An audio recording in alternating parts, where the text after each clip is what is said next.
là-bas.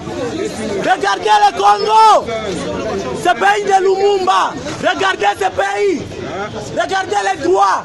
Regardez ce qu'on fait à ceux qui parlent. Regardez des menottes. Souvenez-vous de Lumumba.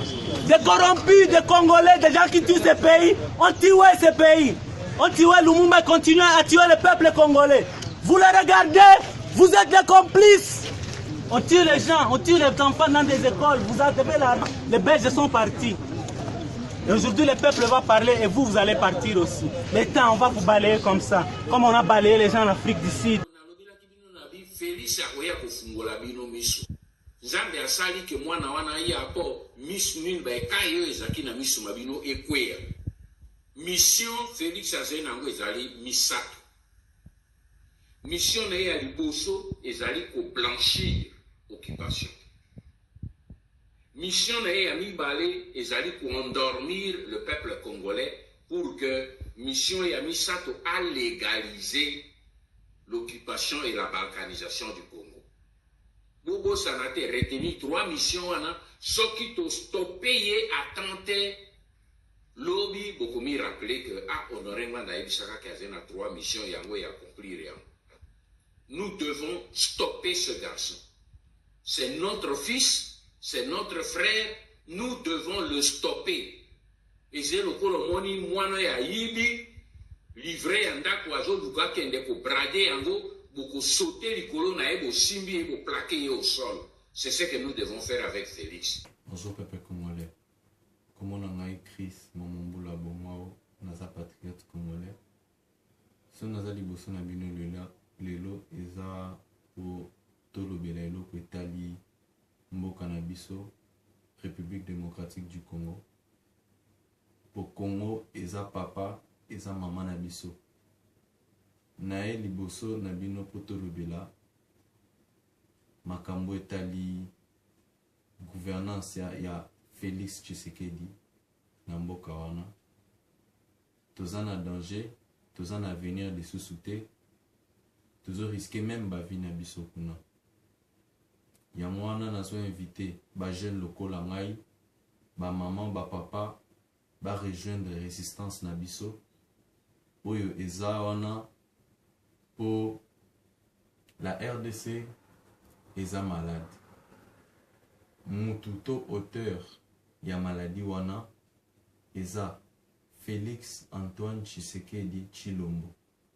Yango wana nazo benga yo ye na ngai boya bo rejoindre biso na résistance. Résistance wana nde eko permettre biso to bimisa mboka na biso RDC na maladi po to bimisa mama na biso Congo na maladi.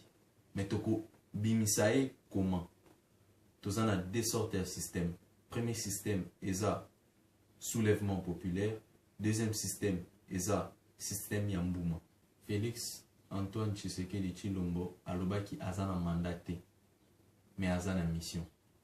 Tout se rappeler eloko papa Honoré Mwanda alobaki que Félix azana 3 missions. To stopper Félix Antoine Tshisekedi Tshilombo aye na 3 missions. Ya liboso eza blanchir l'occupation, Yami Baleza, endormir le peuple congolais. Yami Satoeza, légaliser l'occupation et la balkanisation. Yamouana, il faut tout stopper Félix Antoine Tshisekedi Tshilombo. Ceux qui te stoppaient étaient via yo, Yanga, Yabako Nabiso, ainsi que jeunesse Nabiso, Oezo ya Prebiso. Et baby. Classe ezate, ma ezate, corruption, insécurité, kuluna, kimoibi. Antoine Tshisekedi aza na pouvoir pour na ko détourner mbongo ya mboka na biso. Aza jouisseur, azo détourner mbongo oyo boyokaka peut-être tel mbongo ba détourner, tel mbongo ba détourner. L'auteur Yakimoï Biwana Nyonso Eza Monsieur Félix Antoine Tshisekedi. Ye mutu azawana azo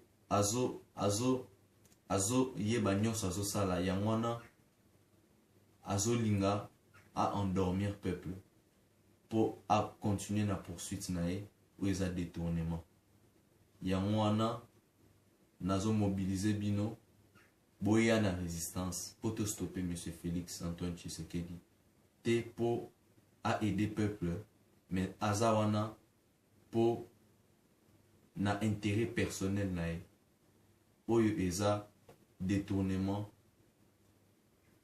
oyo boyo kaka ba détourner tel mbongo ba détourner mbongo boy l'auteur ya ba détournement wana eza Félix Tshisekedi ye mutu a détournera ba mbongo wana ye mutu tango bovandaka boye bayibi mbongo na gauche bayibi mbongo na droite wana eza ba amusement.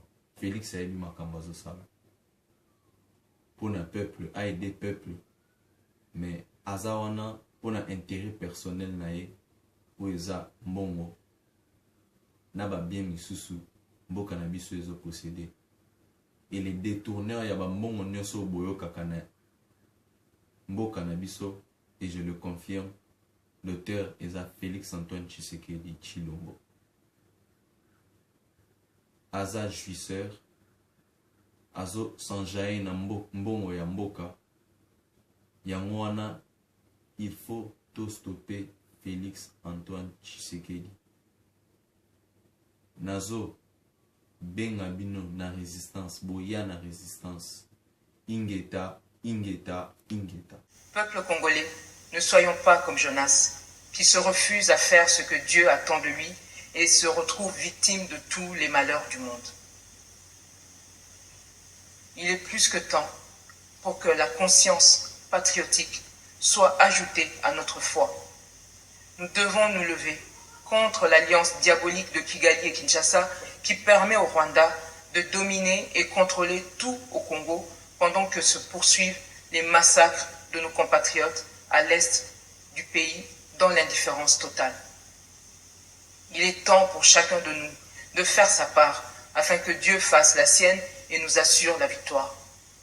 Gardons ensemble la flamme de notre espérance et de notre assurance dans les promesses que Dieu nous fait depuis l'époque de Simon Kimbangu. Toutes les promesses de Dieu pour le Congo n'attendent que notre éveil de conscience patriotique pour s'accomplir. Peuple congolais, la balle se trouve plus que jamais dans notre camp. Rejoignez la résistance et ensemble libérons la République démocratique du Congo. Honoré Ngwanda a pris le temps de nous préparer et de baliser la fin de notre marche vers cette libération totale de la RDC. Rien ne nous arrêtera. Mission na mibale ezali pour endormir le peuple congolais pour que mission ya misato a légaliser l'occupation et la balkanisation du Congo.